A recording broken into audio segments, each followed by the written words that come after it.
Welcome to the Tech Egg. Don't get scrambled. Enjoy the video.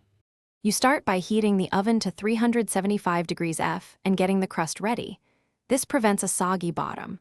While the oven warms, thaw 10 Oz frozen spinach and squeeze it until nearly dry because excess water will dilute the custard.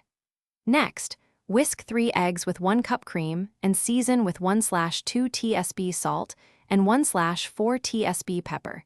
This creates the quiche base. Finally, grate 1 cup cheese, so everything is ready to assemble once the crust. You sauté 1 small onion in a tablespoon of oil until translucent, then add garlic for 30 seconds to release aroma.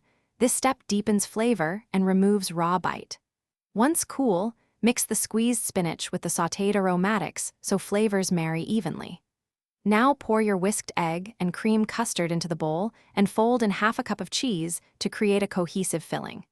Make sure the mixture is evenly combined, then spoon it into the par-baked crust and smooth the surface. You bake the quiche for 30 to 35 minutes at 375 degrees F until the edges are set and the center still has a slight wobble, which ensures a creamy texture once cooled.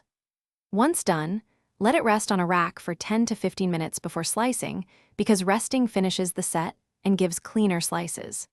If the center seems soggy after resting, return it to the oven for 5 to 10 minutes or briefly broil. Make sure to watch closely to prevent overbrowning and maintain a tender custard.